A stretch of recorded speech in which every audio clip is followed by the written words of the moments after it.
Hello, everyone, and welcome to this episode of Talking Taboo podcast. I'm your host, Divyan Sharma, and in this episode, we are going to talk about the taboo of disability in the Indian society.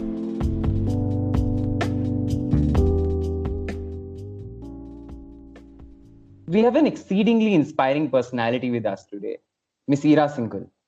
Our audience may identify her as the first physically challenged candidate to achieve All India Rank 1 in the 2014 Civil Services examination, slated to be the toughest examination in India. She currently serves as the Deputy Commissioner of Keshappuram Zone of the New Delhi Municipal Corporation. More than the exam, however, it is her journey that catches attention. She has a medical condition known as scoliosis, which is a spine related disorder that makes her arm movements difficult. Today, we are in conversation with Ms. Ira to better understand the kind of experiences and struggles that a disabled person faces in our society. Welcome to our show, ma'am. We are glad to have you here. Thank you so much, Divyansh. Thanks for having me. Our pleasure. Ma'am, before we start this session, I would just take this platform to thank you and all the civil servants in their tireless pursuit of successful crisis management in these testing coronavirus times. I mean, we understand and believe that the situation could have been much more worse. And I think civil servants are generally not thanked enough for the background roles that they so neatly handle in our bureaucratic system. So thank you so much. Thank you so much for acknowledging that that happens. Most people don't realize the work we do, and because we are behind the scenes, obviously. So Hmm. yeah, people don't realize it, but yeah. That's quite true, in fact.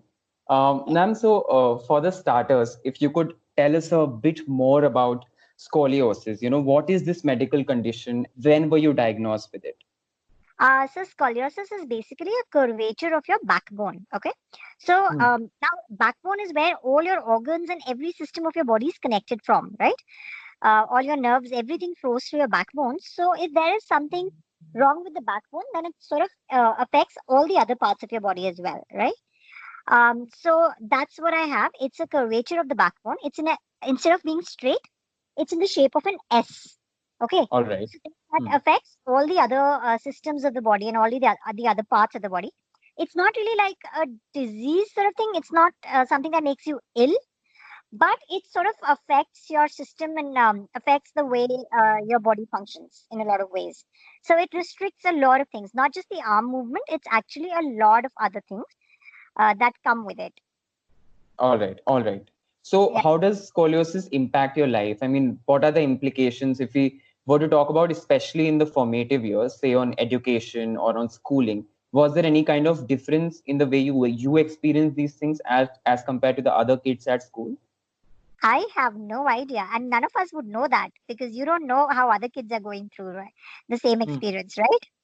None of us know what other person's feeling, and especially in childhood. So that's not really a comparison that I would be able to make. But I would tell you that, okay, so let's think about it. I was one of the class, toppers in school. Yeah, that did happen at some point in life. I never got rank one. Most people think I've been rank one forever. No, but I was one of the top Yeah. students. Okay, so that in childhood obviously comes with its own perks because then you teachers like you and all of that. But I will say this: I was never made a part of, like, for example, I love dancing and I'm an excellent dancer, and but I would never be made a part of any of the performances in school. Hmm. You have these annual days and everything, right? So teachers would never Yeah. select me for that. Simply because of my disability, because there would be one or two movements that you can't do well. And I think it's also the fact that teachers also are a little immature at that age, this thing platform. They don't realize it. At least the ones that I faced were like that. They were very busy making sure that their dance looked perfect, instead of making sure that all kids got to participate. So for them, it becomes about their performance and not about the children. And that Right. invariably happens. So that's something that I did face, that even though I was an excellent dancer and, much later in my life, in fact, 11th, 12th is when that started happening. That I finally had school experiences where teachers would select me basis my talent and not the way I looked. So in childhood that did happen, but I think now that I look back on it, it sort of made me much more stronger in terms of the fact that I stopped expecting that people will give you things for anything. or that the world will be nice to you, and you stop expecting that. See, there is one thing which comes across in disability very often, is that because everybody is so kind to you all the time, you keep expecting that life is like that. And then when you really face life, you kind of break down. I'll tell you what happens. That's something that I tell parents and all, that don't make your child with disability be the sole attention, the sole person that you pay attention to in your household. Because what that going to do is that that child will start expecting that he is the only one who has problems, and he's the only one who needs attention, and that doesn't help with the socialization. So in my case, not getting that to be a part of anything simply because of my visible disability kind of made me stronger in that respect, because something that I was truly good at is what I was admired for, which was my educational performance. So that removed that extra expectation from the world, that the world owes you anything because of your disability. I think that worked out in the long term brilliantly, and then I had to work hard on everything that I achieved, or on everything, and I learned how to work hard. Learned that you will not get free lunches, and you will not get sympathy, or you will not get extra benefits simply because of your disability. That's definitely quite a positive perspective and rather a practical one to take on how to move on with your life and its struggles. Ma'am, now moving on to your UPSC examination experience. We all know that the examination takes substantial time, energy, and effort. So, why did you choose this profession, and when and how did you decide that you have to become a civil servant? So I was used to live in a place called Meerut when I was a kid. It's not a small town, but it's not a big metro, right? It was unfortunately those times when there were a lot of communal disharmony in the city. And I've gone through periods of my life, like kids who are growing up right now will always remember that they did not go to school for so many months. And similarly, there were 2 years of my life when I went to school only for 5 months or 6 months. We had curfew in the city for a very long time, so all the schools and everything was shut. And at that point, when there is a curfew, when there is a crisis like that, that's when you rarely get to see what administration does. Similar to what everybody is seeing right now, right? Everybody knows right now that the magistrates are doing all this. So similarly for me in that childhood period, that happened, and I would have been around 7, 8, 9 years old around then. So and at the same time, I was studying about administration in my school. So the school books were being played out in reality, and I could actually see what the work was and what they were doing, and how they were solving the issue. And that point made me realize that wow, this seems like a good job to do, and I would want to do something like this. I would want to solve crises. But then I moved to Delhi, and in a big city metro, you kind of never realize there is administration. So that kind of went on a back seat, and it became like maybe someday in life sort of plan. And I did engineering. I went to business school. I was working in one of the nicest companies that anybody could ever work for, Cadbury in Bombay, and the company was like really amazing. But there was a point when I was, working 20-hour days, and I started thinking that what is my, achievement after working this 20 hour? Like what is it that I have added to the world? And I'm one of those people who really needed to have, my self identity comes from being able to help someone out or being able to do something for someone else. And I realized that I am not, there is no one who's going to think that because I was working that hard, their life became better. And I needed that to happen for my day. So that's when I decided that let me go back to my childhood dream and go give civil services. So it was simply about, what you want at the end of the day, your life to look like. What you want people to say that you were there. So, because of you, what happened? And that's the journey that got me here. That's the idea. That's the background. Definitely. But your tryst with the exam has rather been quite interesting. You took it 4 times and technically got in all the 4 attempts, but there was some problem with your acceptance in other services. You had to fight for long. So, ma'am, it will be great if you could share a bit about what this problem was and how did you see through the Central Administrative Tribunal procedure? Okay, so basically, in my case, my disability is so. Since you're law students, you'll understand this better. In government, when there is recruitment of people with disability, they check two things. Okay, there are two criteria that they check. One is what is your disability, and second is what is your ability. And each service has decided that they want specific set of disabilities and specific set of abilities. Okay, and Right. basis that do they allow people into the service. Now, ideally, what you would expect is that there should be a correlation between these, right? Hmm. There really isn't. There isn't. Okay, so it's literally that one day people sat in a meeting and everybody thought, I like this disability, I like this disability, and they just picked it like that. There is no medical person who has decided anything. There is no medical criteria for any of the selections. There is really no logic behind any of it.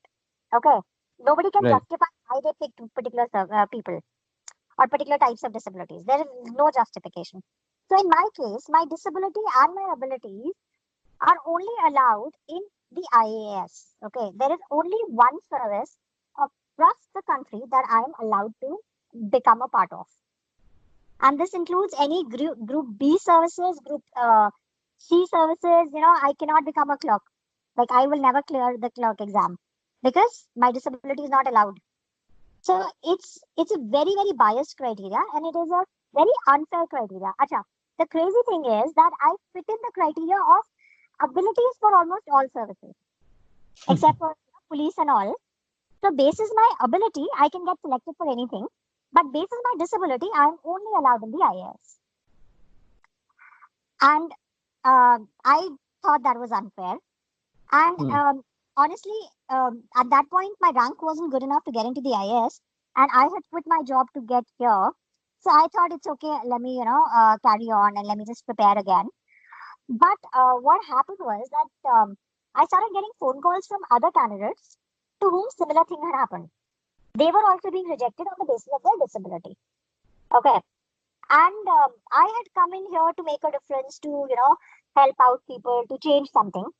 So at that point, I thought that this is the first opportunity that has come to you, and you have to take this. So that's how I filed the lawsuit in CAT, and I won it. It took some time because, as most things in government, everything takes time. Right. And yeah, so then I won that, and that's how I got IRS. But while I was, in the midst of the lawsuit, I still prepared and I got into the IRS then.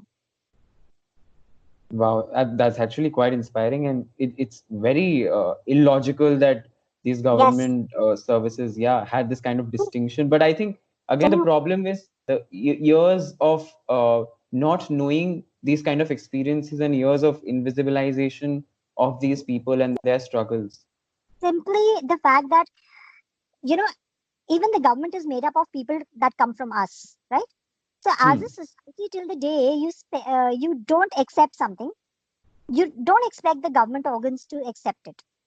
Right. See, everybody coming from the sitting in the government is coming from us. These are people that are part of our society. So till the day the society thinks of something as bad, so will the government. Definitely. We've had a anti-dowry law for centuries now, right? Hmm. Has that made a difference, right? Because Yeah. as society, we don't want to change it. We don't think there's anything wrong with it.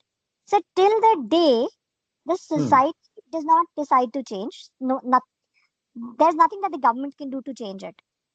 It's as Right. simple as. Hmm. So this is the same thing. As a society, if we consider something negative or bad, no matter how many laws you make, it will stay that way, and the end result will be that.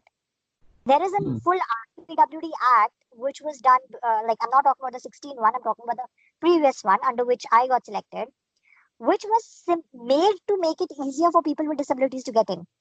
But in cases like mine, it has made it much, much tougher. Yeah. So, ma'am, do you think that being a civil servant and having scoliosis, or in fact, for that matter, any other kind of disabilities, given that this post requires a lot of field work, I'm guessing. So does this disability act as an impediment, so to say? Not in my case. But yes, there are disabilities that would be an impediment. See, I'm a very logical person and I'm very honest about it. I don't think that you should be given a job that you cannot do basis your medical condition. Okay. Definitely. Remember this, when you are given that job, especially in a government scenario, you're supposed to serve other people. Now, if you cannot do that well, it's not fair on all of those people that you have been given that job.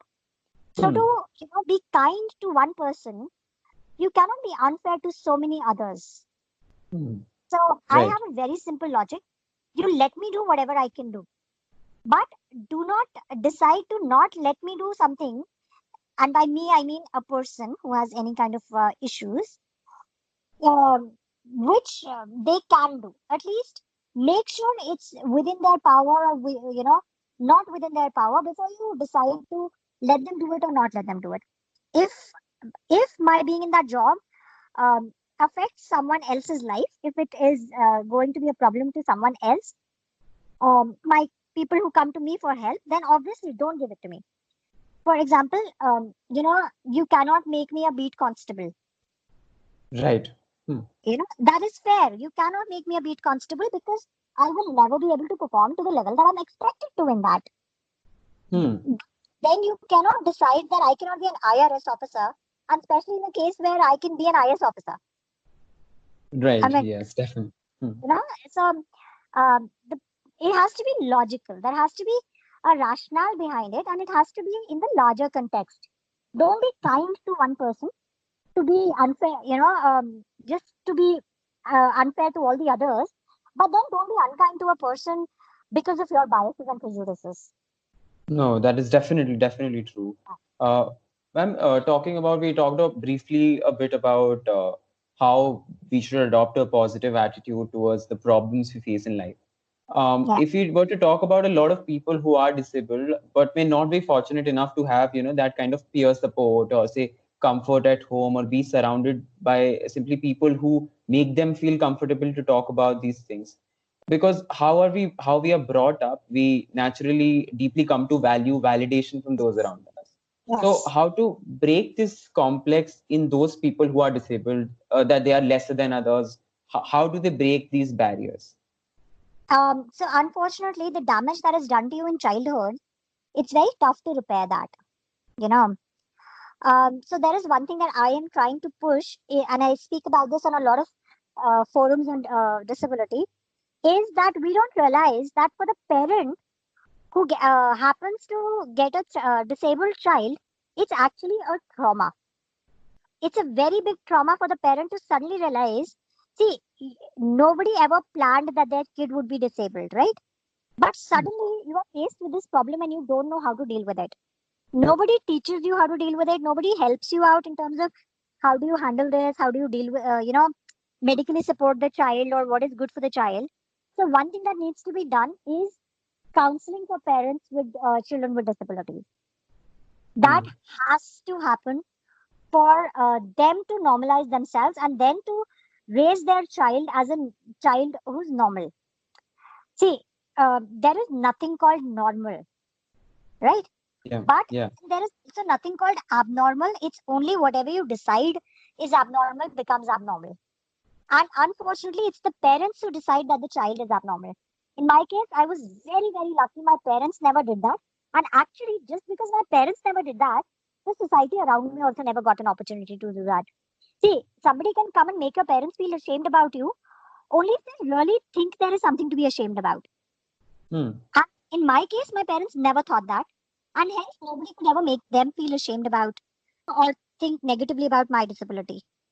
And I was always made to focus on my abilities while also acknowledging that there is this disability with you. It's like nothing was hidden. It was simply that these are the facts of your life. Now let's deal with them the best we can and let's do whatever we can. And it's tough when you grow up to realize that because, that has been fed to you since childhood. It's a lot tougher. All of those people who weren't lucky to have parents like mine definitely have it a lot tougher.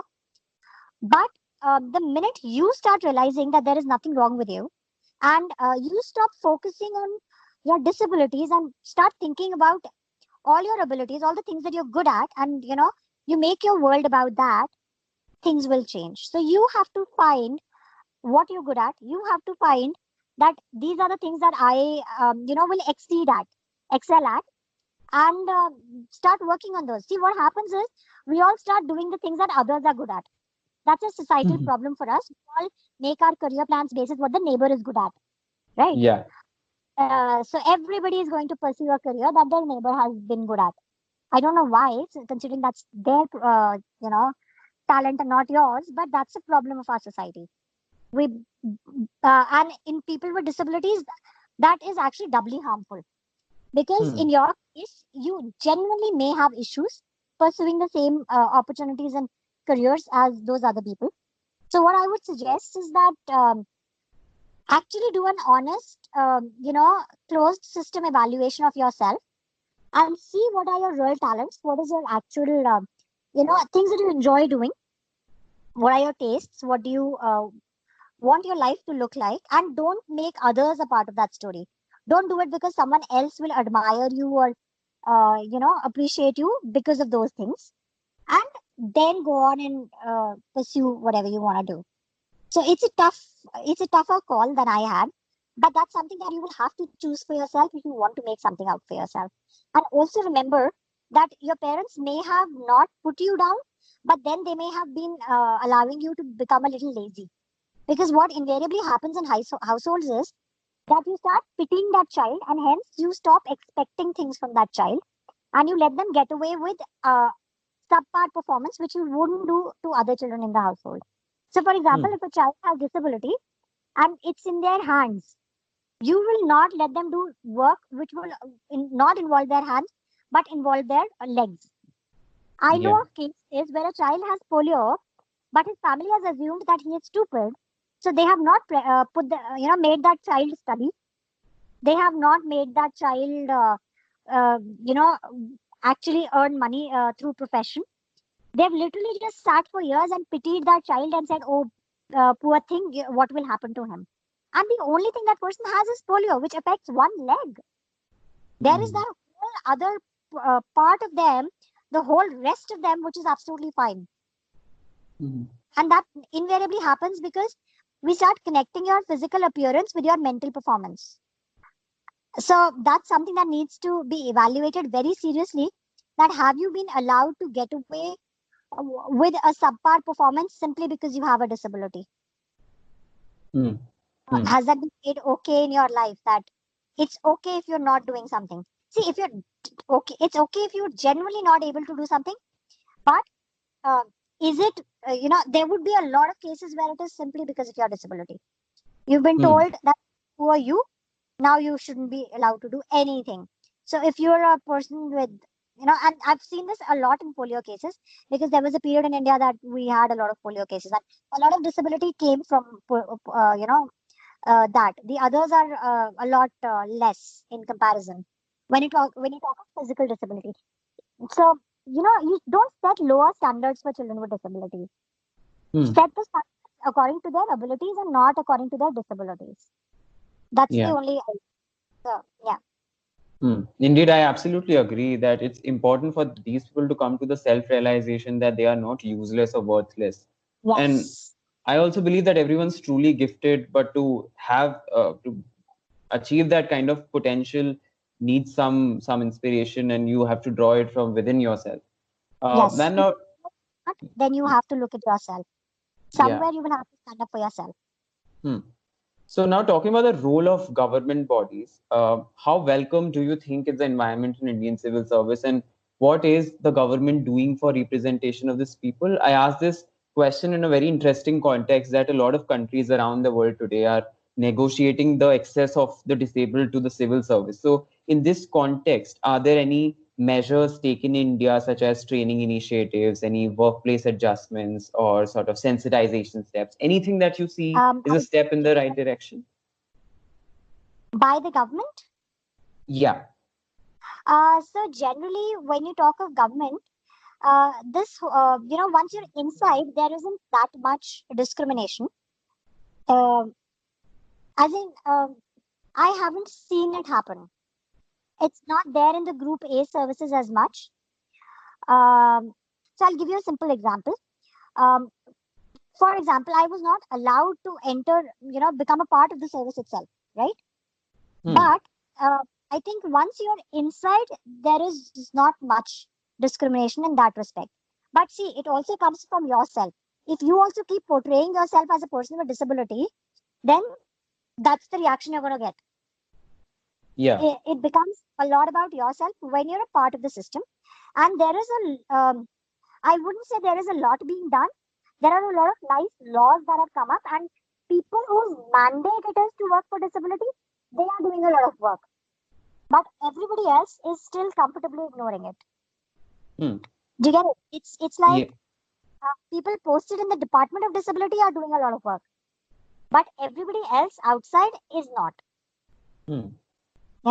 So in terms of the person whose job it is to solve this issue is doing a lot, but it's not like the others are cooperating or others are actually making an effort in that respect.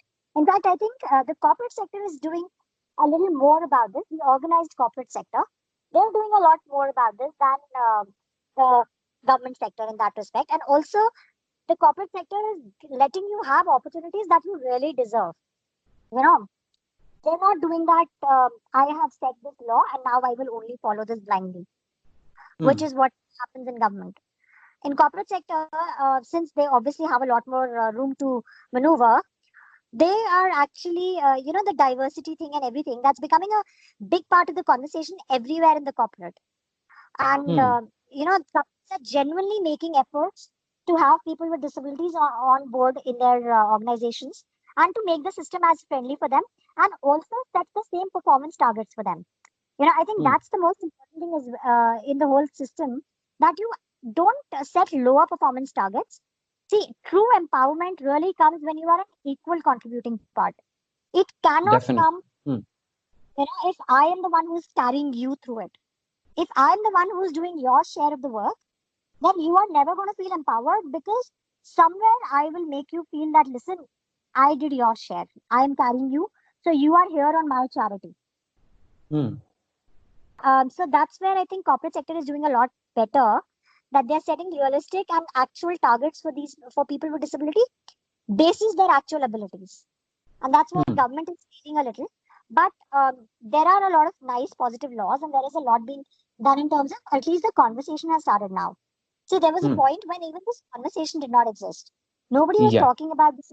Nobody was, looking at it. At least today, that conversation exists. And see, with the reservation coming in, what is happening is that a lot of departments now have people with disabilities, right? Hmm. Working within them. So slowly that exposure to people with disabilities is increasing. Hmm. And hence the system will start becoming a lot more flexible and a lot more accommodating to people with disabilities. I'll tell you a very simple thing, for example. Now I, as a person with disability, have entered the system. And now because I know that these problems exist, most of the things, the initiatives that I would take up would focus on the fact that how will it be accessed by people like me, right? Yeah. Hmm. So I'll tell you one thing that I'm starting. I've recently gotten the charge of director education in North my area. So that's almost let's say a little more than one third of Delhi. Hmm. Okay, and I have primary schools within my jurisdiction, all the primary schools up till class fifth. So what I'm doing is I'm introducing sign language as a third language for all my children. So I Hmm. will start teaching them sign language.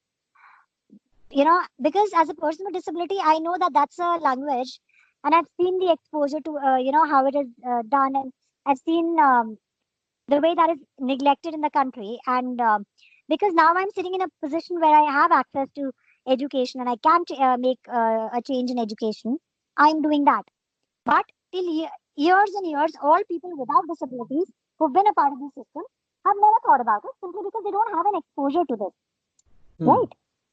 So it's that because of you bringing in people like that, they will start thinking about it. It's that same chicken egg thing that there are a lot less women in the workforce because workplaces are not very women friendly.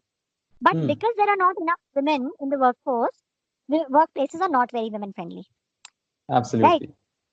So it's that same thing. Now that we have, started getting people with disabilities inside, things will change because then they will start making it more accessible. They will start demanding things. They will start, asking for things. See, a lot of problems only get solved when they're highlighted. Until Hmm. now, there was nobody to highlight them. Yeah. Um, so my case, for example, highlights the issue that yes, these laws are not really fair. So that conversation has started, and hopefully it will change in a few years. But Hmm. uh, so that's happening. But I think on the whole, because the exposure is still very limited, it's not as fast as you and I would hope. Yeah, definitely. We hope that the future is more inclusive because inclusion, as you said, Yes. fetches more inclusion. Yes. But before we end this session today, ma'am, uh, what are some tips for our audience? What would we say that how can common people help the disabled people? So when we talk about concepts like equal access and equitable access, how do we do better in terms of sensitization as far as our daily lives are concerned? Okay. One is stop looking at people with disability on the basis of their disability. Stop judging a person basis their disability, and it's something that you will consciously have to do because since childhood you've been trained to look at a person with disability in respect of them being weaker than you. Okay, so when you're interacting with them, be careful that you are not, or at least be conscious that you're not being extra charitable. You Right. are helping them only as much as they need. Don't go out of your way. Okay. So, for example, if a person with disability is walking on crutches and they drop their books, it's going to be tougher for them. So, pick their books up, but don't start carrying them around. They Hmm. probably have a bag or something, and uh, they can do that. Like, it's the little things. So, in class, don't make their notes. Don't Yeah. start writing for them. Hmm. Don't do that. Don't go the extra mile. And also, in terms of physical access or anything, just think that if you one day had an accident, how would you navigate this thing? That's it. Hmm. If you can put yourself in that position, because remember, all of us are going to get old. If you Hmm. can't think of things in terms of, disability, at least think in terms of your grandparents. Will they be able to function as well Hmm. in the environment that you're creating? And you'll be able to solve a lot of things. Yeah, I think too that it's important to highlight that taking those 15-20 minutes out of your day to help someone who's dealing with disabilities for no fault of their own, it just means the world to them. And probably merely even nicely talking to them and making them feel included is something that can go a long, long way. Yes. See, if you stop looking at them as people with disabilities, you will automatically include them in everything. Hmm. You know, if you start looking at what talent do they have, your whole perception will anyway change. Yeah, yeah, definitely. I think it's important to change the kind of conversations we have around disability then. Ma'am, I'm sure that today our conversation would help people talk about and understand these experiences a bit better. So thank you so much, Ira ma'am, for joining us today. My pleasure.